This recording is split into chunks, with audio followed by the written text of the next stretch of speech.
Everyone, इस video में हम फ्री बॉडी डायग्राम से ही रिलेटेड क्वेश्चन करेंगे। तो पहला क्वेश्चन है कि एक ये सिस्टम है हमारे पास, इसमें दो ऑब्जेक्ट हैं, दो बॉडीज है जिसका मास m1 और m2 है। m2 बड़ा है m1 से, तो ये बॉडी नीचे जा रही है। ये एक फ्रिक्शनलेस सरफेस है, ये जो सरफेस है ये फ्रिक्शनलेस सरफेस है और ये दो मासेस एक स्ट्रिंग से कनेक्ट है एक पुली से होते हुए, और ये पुली भी फ्रिक्शनलेस है। तो अभी हम फ्रिक्शनल फोर्स को यहाँ पे ऐड नहीं कर रहे हैं। तो अब हमने निकालना है कि इस स्ट्रिंग पे कितना टेंशन लग रहा है और ये बॉडी का एक्सेलरेशन, जब ये बॉडी नीचे जाएगी तो उसका एक्सेलरेशन क्या होगा। तो इसके लिए हमने क्या करना पड़ेगा, इसके फ्री बॉडी डायग्राम बना के उसको सॉल्व करना है। तो इक्वेशंस बनाएंगे फ्री बॉडी डायग्राम को। तो फ्री बॉडी डायग्राम यहीं पे देख लेते हैं हम। एक बॉडी ये है m2 मास की, यहाँ पे इसका एक वेट लगेगा नीचे की डायरेक्शन में, ये हो गया m2g, और ऊपर को एक टेंशन और एक्सेलरेशन से नीचे जा रहा है। अब यहाँ पे जो वेट लगेगा वही नॉर्मल रिएक्शन होगा, तो ये बॉडी ऊपर नीचे नहीं जा रही है, तो इसलिए यहाँ पे वेट का कोई काम नहीं है। इस डायरेक्शन में फ्रिक्शनल फोर्स लगता, क्योंकि हम फ्रिक्शनलेस सरफेस ले रहे हैं तो इसमें फ्रिक्शन नहीं लगेगा, तो इसमें एक ही फोर्स लग रहा है इस डायरेक्शन में जिसके कारण ये मोशन में, वो है इसका टेंशन। तो ये इसके फ्री बॉडी डायग्राम बन गए। अब हमने इसको सॉल्व कर देना है। तो इसमें पहली इक्वेशन क्या बनेगी, इसके लिए अगर हम पहली इक्वेशन बना लें तो ये क्या हो जाएगा, इस वाले के लिए बॉडी नीचे जा रही है तो वेट बड़ा होगा उसके टेंशन से, तो m2g minus T equals to m2a, F equals to ma। तो F क्या है, इसका नेट फोर्स क्या लग रहा है, m2g माइनस टी। तो ये हो गया m2g minus T equals to m2a। ये हो गई एक इक्वेशन इसकी। और सेकेंड इक्वेशन इसके लिए ले लेते हैं। तो ये क्या है, एक ही फोर्स लग रहा है, T इक्वल्स टू क्या हो गया, ma हो गया। तो T इक्वल्स टू m1a, ये इसकी दूसरी इक्वेशन हो गई। अब हमने इनको सॉल्व करके m1 और ये एक्सेलरेशन और टेंशन की वैल्यू फाइंड कर देनी है। तो पहले क्या करते हैं, एक्सेलरेशन निकाल देते हैं, इस T की वैल्यू को यहां पुट कर देते हैं। तो ये T की वैल्यू अगर हम यहां पुट कर देंगे, इसको यहां पुट कर देते हैं, तो ये हो जाएगा m2g माइनस m1a, T की वैल्यू पुट कर दी, इक्वल्स टू m2a। इसको यहां पहुंचा देते हैं, m2g equals to m1 plus m2a। तो इसको सॉल्व करके a की वैल्यू क्या आ गई, m2g upon m1 plus m2।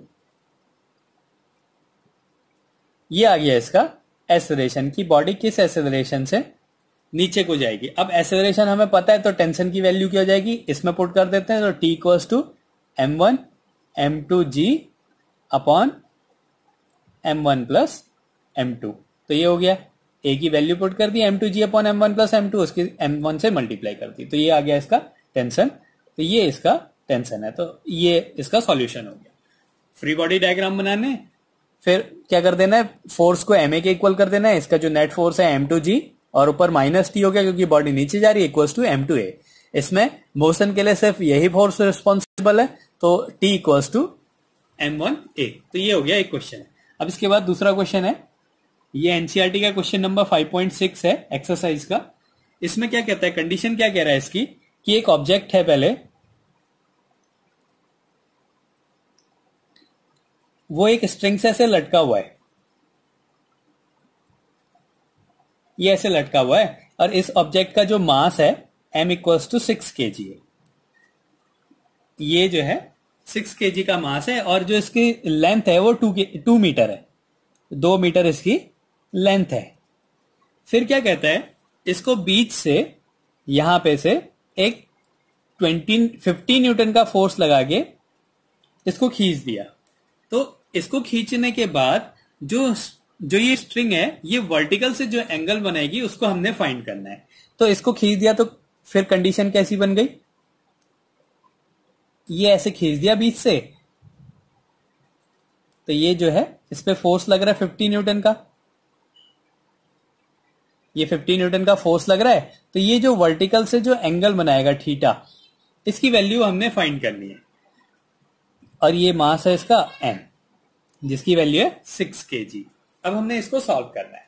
तो अब क्या करेंगे, हम इसमें भी फ्री बॉडी डायग्राम बनाएंगे। ये एक स्ट्रिंग जो है, अब यहां पे क्या हो गया, बीच में एक गांठ बन गई। एक अलग से एक रस्सी बांधी, उससे हमने 50 न्यूटन का फोर्स लगा दिया। तो अब इसमें दो अलग अलग टेंशन लगेंगे, एक टेंशन हो गया T1, एक टेंशन हो जाएगा T2। तो ये वाला जो टेंशन है ये हो गया T1 और ये वाला जो टेंशन है ये हो गया T2।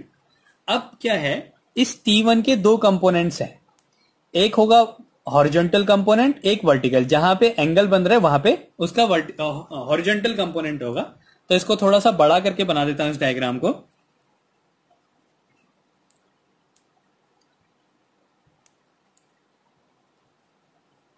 ये कंडीशन है हमारा, ये थीटा है, एक टेंशन ये लग रहा है T1 और एक टेंशन ये लग रहा है T2 और नीचे एक वेट है M। इसको हमने सॉल्व करना है। ये यही बना हुआ है और यहां पे फोर्स लग रहा है 50 न्यूटन का। अब हमने इस एंगल को फाइंड करना है। तो क्या होगा, अब ये टेंशन को दो कंपोनेंट में रिजॉल्व करेंगे, यही रिजोल्यूशन ऑफ वेक्टर भी है। तो ये जो है ये हॉरिजॉन्टल है और हॉरिजॉन्टल हमेशा कॉस कंपोनेंट होता है और वर्टिकल हमेशा साइन कंपोनेंट होता है। इधर से ट्रिग्नोमेट्री से भी सॉल्व कर सकते हैं कि अगर हमने ये बेस निकालना है तो हम कॉस से बेस निकाल सकते हैं, हमें हाइपोटेन्यूस दिया हुआ है। और हमें अगर परपेंडिकुलर निकालना है, ये वाली साइड अगर हमने निकालनी है तो हमने साइन लगाना पड़ेगा। तो साइन से ये वाली साइड मिल जाएगी, ये वाली साइड इसके इक्वल है तो ये वाली साइड हमें साइन से मिलेगी। तो जो हॉरिजॉन्टल कंपोनेंट होता है वो हमेशा कॉस होता है। तो ये टेंशन है तो ये टेंशन का हॉरिजॉन्टल कंपोनेंट हो जाएगा T1 cos थीटा। तो ये हो जाएगा T1 cos थीटा और इसका जो ये वर्टिकल कंपोनेंट है ये हो जाएगा T1 sin थीटा। तो इस टेंशन को, इस फोर्स को हमने दो कंपोनेंट्स में रिजॉल्व कर दिया। अब ये बॉडी कहीं नहीं जा रही, मतलब ये सारे फोर्सेस एक दूसरे को बैलेंस करे हुए हैं। जो इस बॉडी पे जो यहां पे जो फोर्स लग रहा है ये क्या है, T1 sin थीटा, ये किसके इक्वल है 50 न्यूटन के। और यहां पे एक और फोर्स लगेगा, ये M, इसका वेट लगेगा mg नीचे की तरफ। तो अब क्या हुआ, इसका फ्री बॉडी डायग्राम अगर हम देखें इस वाले को, तो इसमें क्या वेट लग रहा है mg और ये किसके इक्वल है, T2 के इक्वल है। तो T2 इक्वल्स टू क्या हो गया mg। अब मास की वैल्यू है 6 और जी की वैल्यू अगर हम 10 रख दें तो T2 इक्वल्स टू हो जाएगा 6 into 10 equals to 60 kg, 60 newton ये फोर्स है। तो T2 इक्वल्स टू क्या हो जाएगा 60 न्यूटन का इसमें फोर्स लगा। अब क्या करना है हमने, यहां पे टेंशन ये ऐसे भी दोनों साइड से लगेगा, यहां पे भी बंधा है। तो अगर हम यहां पे टेंशन को रिप्रेजेंट करें तो ऐसे दिखेगा। अब ये बैलेंस है, तो मतलब जो T1 sin थीटा है वो 50 के इक्वल है और T1 cos थीटा जो है वो T2 के इक्वल है। तो इसको भी लिख देते हैं, T1 sin theta equals to 50 और T1 cos theta equals to T2, ये नीचे वाले के टेंशन के इक्वल है। तो T1 cos theta equals to क्या हो गया T2 और T2 की वैल्यू क्या है 60। अब हम क्या कर देते हैं, इसको डिवाइड कर देते हैं। ये एक इक्वेशन हो गई और ये सेकंड इक्वेशन हो गई, इनको डिवाइड कर देते हैं। तो क्या मिलेगा हमें, T1 से T1 कैंसिल हो जाएगा, sin theta upon cos theta equals to 50 upon 60 हो गया। तो ये tan थीटा हो गया, tan theta equals to 5 upon 6। तो जो थीटा आएगा वो क्या हो जाएगा tan इनवर्स 5 अपॉन 6। तो ऐसे हमने इसको सॉल्व करना है। तो दोबारा से इसको देख लेते हैं। कंडीशन क्या कह रहा है कि एक स्ट्रिंग से एक मास लगा हुआ है, इसमें इसके बीचों बीच हमने क्या करा 50 न्यूटन का फोर्स लगाया हॉरिजॉन्टल। तो ये इसकी ऐसी कंडीशन हो गई, ये पोजीशन हो गई इसकी। तो हमने ये बताना है कि ये वर्टिकल से कितना एंगल बनाएगा, इस थीटा को फाइंड करना है।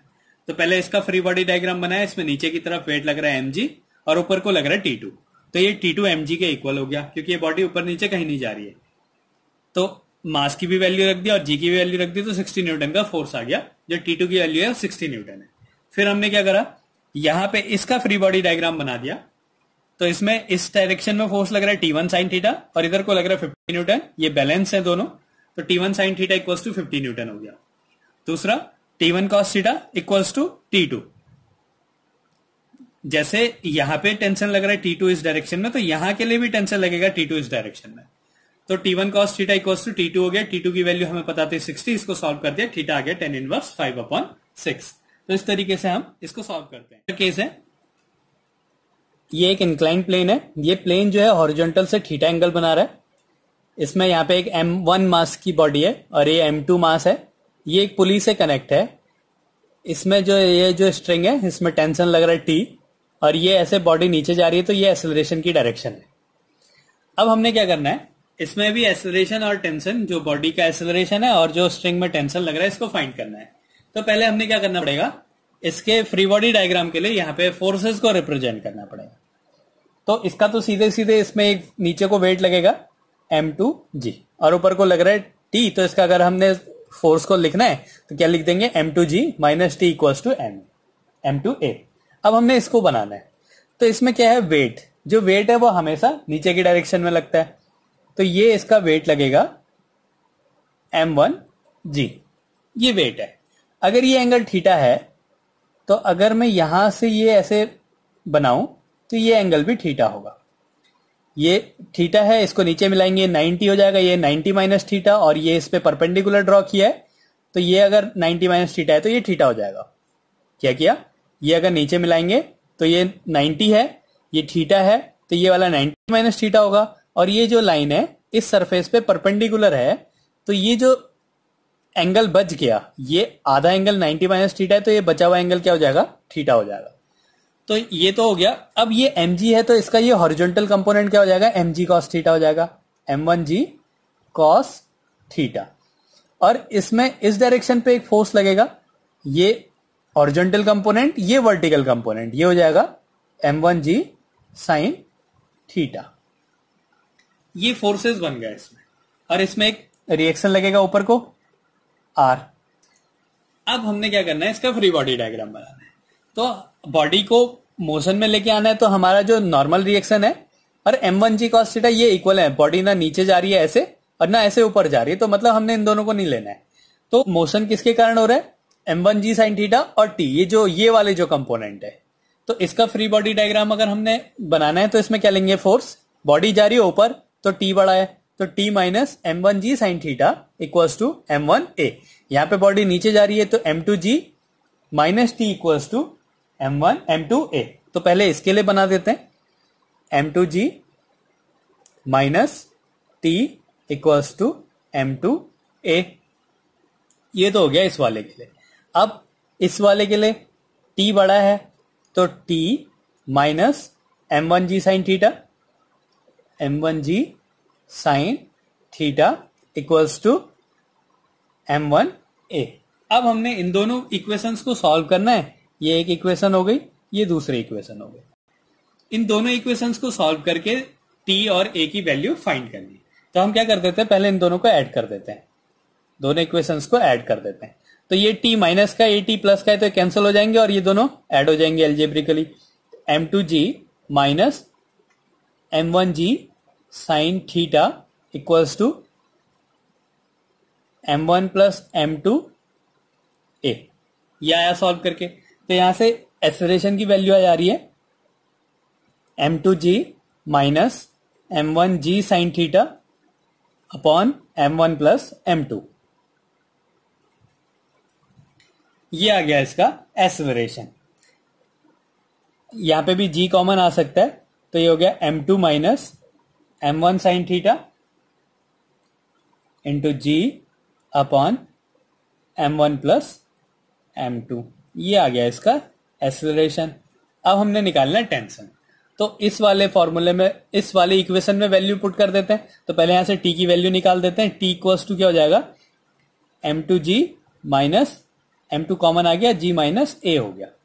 इस वाली इक्वेशन को, इक्वेशन फर्स्ट को सॉल्व करा तो t की वैल्यू आ गई m2g माइनस a, और a की वैल्यू पुट कर देते हैं equals to m2g minus a की वैल्यू क्या है, m2 minus m1 sin theta